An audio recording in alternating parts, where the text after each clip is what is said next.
Shalom, selamat pagi adik-adik yang terkasih dalam Tuhan kita Yesus Kristus, anak-anak misioner di mana saja berada.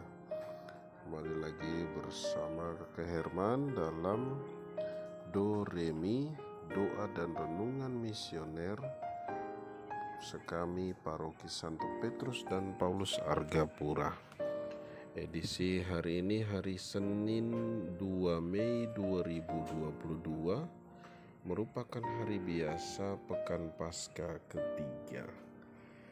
Hari ini juga kita merayakan peringatan wajib Santo Athanasius, Uskup dan Pujangga Gereja. Mari kita siapkan hati dan batin kita untuk berdoa. Kita tandai diri kita dengan tanda kemenangan Kristus dalam nama Bapa dan Putra dan Roh Kudus. Amin. Selamat pagi Allah Tritunggal Maha Kudus, Bapa, Putra, dan Roh Kudus. Kami mengucap syukur untuk hari baru yang boleh kami alami hari ini. Kami mengucap syukur untuk kesehatan yang masih Engkau anugerahkan kepada setiap kami. Di pagi hari ini kami hendak bangun dan mendengarkan firman-Mu. Bukalah hati kami, bukalah telinga kami, agar kami boleh mendengarkan dan merenungkan firman-Mu di hari ini untuk bekal perjalanan hidup kami. Ini kami hamba-Mu ya Tuhan, bersabdalah, kami siap mendengar. Amin. Adik-adik yang terkasih dalam Tuhan kita Yesus Kristus, kita akan mendengarkan bacaan yang akan diambil dari Injil Yohanes bab 6 ayat 22 sampai 29. Semoga Tuhan beserta kita sekarang dan selama-lamanya. Inilah Injil Yesus Kristus menurut Yohanes. Dimuliakanlah Tuhan. Setelah Yesus mempergandakan roti, keesokan harinya orang banyak yang masih tinggal di seberang Danau Tiberias melihat bahwa di situ tidak ada perahu selain yang dipakai murid-murid Yesus. Mereka melihat juga bahwa Yesus tidak turut naik ke perahu itu bersama-sama dengan murid-muridnya, dan bahwa murid-muridnya saja yang berangkat. Tetapi sementara itu beberapa perahu lain datang dari Tiberias ke dekat tempat mereka makan roti, sesudah Tuhan mengucapkan syukur atasnya. Ketika orang banyak melihat bahwa Yesus tidak ada di situ dan murid-muridnya juga tidak, mereka naik ke perahu-perahu itu lalu berangkat ke Kapernaum untuk mencari Yesus. Ketika orang banyak menemukan Yesus di seberang laut itu, mereka berkata kepadanya, "Rabi, bila mana engkau tiba di sini?" Yesus menjawab, "Aku berkata kepadamu, sesungguhnya kamu mencari Aku bukan karena kamu telah melihat tanda-tanda, melainkan karena kamu telah makan roti itu dan kamu kenyang. Bekerjalah bukan untuk makanan yang akan dapat binasa, melainkan untuk makanan yang bertahan sampai kepada hidup yang kekal, yang akan diberikan Anak Manusia kepadamu. Sebab Dialah yang disahkan oleh Bapa Allah dengan meterainya." Lalu kata mereka kepadanya, "Apakah yang harus kami perbuat supaya kami mengerjakan pekerjaan yang dikehendaki Allah?" Jawab Yesus kepada mereka, "Inilah pekerjaan yang dikehendaki Allah, yaitu hendaklah kamu percaya kepada Dia yang telah diutus Allah." Demikianlah sabda Tuhan. Terpujilah Kristus.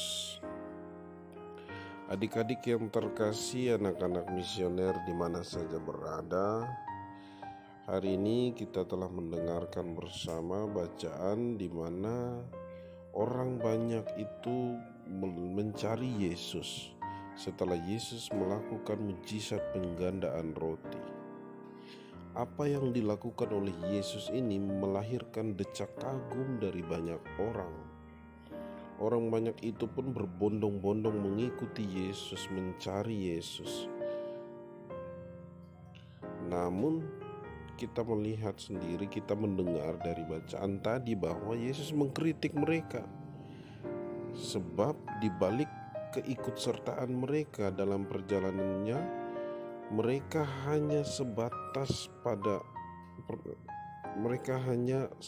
terkagum pada roti yang telah digandakan oleh Yesus. Yesus mengingatkan mereka tentang hal paling penting lainnya, bahwa yang patut dicari adalah makanan yang menghidupkan hingga kekal. Dan itu artinya Yesus sendiri. Itu artinya tubuh dan darahnya yang dikurbankan lewat salib. Dengan perkataan ini Yesus memperlihatkan titik terlemah dalam hidup manusia, yaitu ketergantungan kita pada hal-hal duniawi. Tuhan Yesus sendiri menghendaki supaya kita bekerja untuk mendapatkan makanan yang bertahan hingga kekal. Adik-adik yang terkasih, anak-anak misioner di mana saja berada, kita seringkali mengalami ketergantungan pada hal-hal duniawi. Orang banyak yang diceritakan dalam bacaan kita hari ini ternyata sudah mengalami ketergantungan pada Yesus karena Yesus dapat memberi mereka makan dan dapat melakukan banyak mujizat.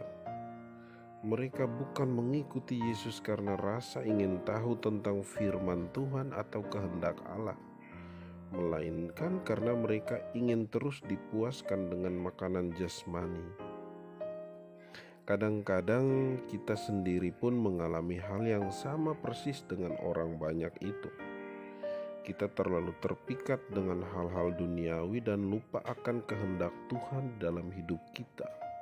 Sebagai contoh, terkadang kita begadang main HP sampai larut malam, kemudian kita lupa bahwa besok harus bangun pagi untuk ikut misa.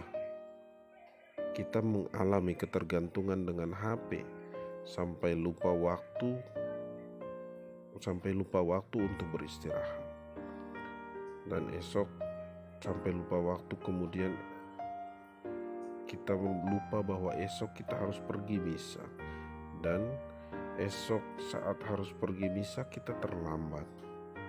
Atau juga seringkali terkadang hanya karena ingin main game atau nonton TikTok, kita tidak pernah membuka renungan pagi untuk mendengarkan firman Tuhan.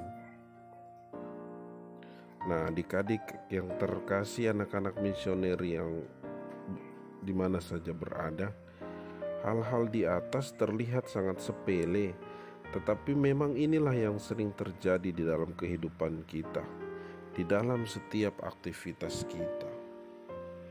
Kakek Herman ingatkan lagi, Tuhan Yesus menghendaki kita supaya kita bekerja untuk mendapatkan makanan yang bertahan hingga kekal. Makanan itu ialah tubuh dan darah Tuhan. Itulah makanan yang menyelamatkan manusia. Karena itu kita pun diajak untuk selalu setia tinggal bersama Yesus di dalam Ekaristi. Di dalam Ekaristi, Yesus telah menyerahkan diri seutuhnya tanpa pamrih untuk memberi kita makanan yang bertahan lama, yakni apa? Keselamatan, penebusan dosa. Kehadiran Yesus dalam Ekaristi mengundang kita untuk bersatu dengannya, yang mewujud dalam kesediaan kita berbagi dengan sesama. Oleh karena itu, kita harus menyadari setiap kehendak Allah di dalam diri kita. Mungkin ada yang berperan sebagai anak misioner, harus mencintai Ekaristi sebagai tempat di mana ia melayani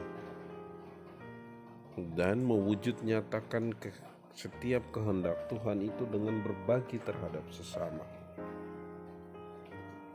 Adik-adik yang terkasih, demikian renungan Kak Herman. Semoga dapat membawa kita untuk semakin menyadari kehadiran Tuhan di dalam hidup kita dan juga setiap kehendaknya.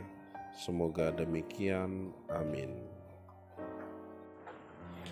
Adik-adik yang terkasih, setelah kita mendengarkan dan merenungkan firman Tuhan, Kakak Herman mengajak kita untuk berdoa, doa anak misioner. Marilah berdoa. Tuhan Yesus, Engkau diutus Bapa menjadi berkat bagi dunia dan menjadi selamat bagi manusia. Utuslah kami anak-anak-Mu di Indonesia untuk menjadi sahabat yang kuat bagi yang lemah, sahabat yang rela berkorban bagi yang menderita payah, sahabat penghibur bagi yang sakit dan gelisah.